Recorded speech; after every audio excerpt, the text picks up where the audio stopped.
Have you ever been standing in the grocery store looking at the prices and just wondered, what is going on? Why does everything cost more? Why does some of the produce look just a little bit off?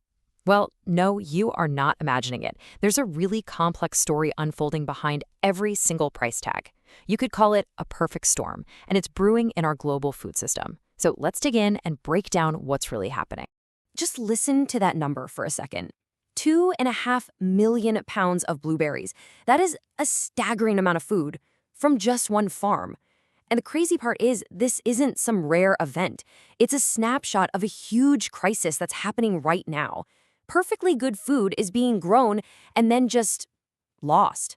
All because these much bigger problems are colliding at the exact same time. So yeah, these are the big questions, right? How did we get here?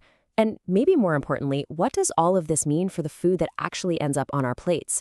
We're going to tackle that by breaking down the three major forces that are creating this perfect storm. All right, so the first major front in this storm is environmental. A warming planet is changing the fundamental rules of farming, and honestly, the impact is way bigger than you might think. You know, farmers are incredibly resourceful people. To deal with all the weird weather, they'll switch to tougher crops, maybe ones that are more resistant to drought, or they'll use all this complex data to figure out new planting schedules. But here's the catch. New research shows that all of that adaptation, it's just not enough. Climate change is moving so fast that all these efforts are only offsetting about a third of the losses we're expecting. We're basically fighting a rising tide, and we're only slowing it down, not stopping it. Think about what that actually means. This isn't just a small percentage point here or there. A 3-degree warming scenario would literally wipe out about 120 calories per person per day from the world's food supply. That is a massive, massive hit. And it really puts the scale of this problem into some very stark, very real terms. And if you want the hard number behind that giving up breakfast idea, well, here it is. A 24% reduction. Just try to imagine that. Nearly a quarter of the world's staple foods, the corn, the wheat, the soy that make up so much of what we eat, just gone. That's the kind of future we really have to start thinking about. And here's the thing, this isn't hitting everyone the same way. The climate models show that places like the US Corn Belt are going to get absolutely hammered, while colder regions up in Canada, Russia, and China could actually see their fortunes rise as new areas open up for farming. So this is way bigger than just weather. It's becoming a geopolitical issue. Okay. Let's move on to the second storm front, because this is where things get even more complicated. Even if farmers can manage to grow the food against all odds, you still have to pick it. And that's where the next crisis comes in. We are running out of people to do the harvesting. 1 in 5. That's the average number of workers that farmers in key areas say they're missing. And this isn't just a small gap. This is a huge chasm that has a direct impact on whether food actually gets from the field to your local store. And that shortage, it creates this massive domino effect. It's not just about crops being left to rot in the field. It becomes this cascade of problems. Harvests get delayed, which means packing houses slow down.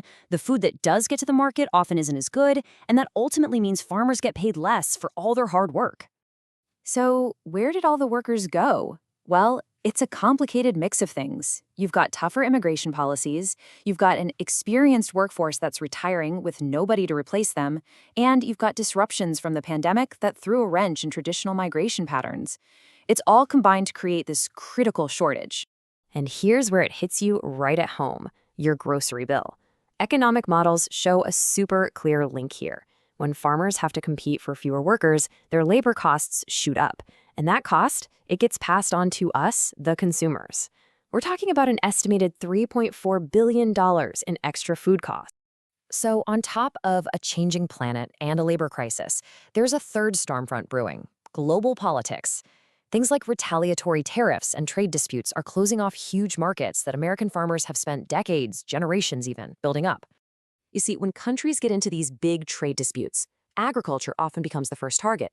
So in response to U.S. policies, countries like China have just slammed American farm goods with massive tariffs, making them totally uncompetitive overnight and just devastating a crucial source of income for these farmers. And the effects can be absolutely brutal. I mean, just look at soybeans. This was a multi-billion-dollar export to China. It was a cornerstone for the entire U.S. Midwest. But after a 34% retaliatory tariff was put in place, those sales dropped to basically zero. The market just vanished. And guess what? Someone is always waiting in the wings to fill that void. As U.S. exports collapsed, Brazil swooped in. Their exports to China shot up by over 10%. And once those market shifts happen, they are incredibly, incredibly difficult to reverse. And this is not just a soybean story, not by a long shot. California's almond growers, who produce 80% of the entire world's supply, bam, they got hit with a 45% tariff. And hundreds of U.S. beef facilities were basically blocked from the Chinese market when their export licenses just weren't renewed. It's a broad, systemic problem. And get this, while their income from exports is tanking, their costs back home are exploding. The price of essentials like fertilizer and, as we know, the cost of labor have absolutely skyrocketed. It's creating this impossible financial squeeze, pushing so many farms right to the brink. Okay, so now we can see the full picture, right? It's not just one of these pressures by itself, it's the way they all converge and crash into each other that creates the true perfect storm. Let's just walk through that cycle. So, climate change is forcing farmers to invest more just to adapt. But the trade wars are cutting off the profits they need to make that investment.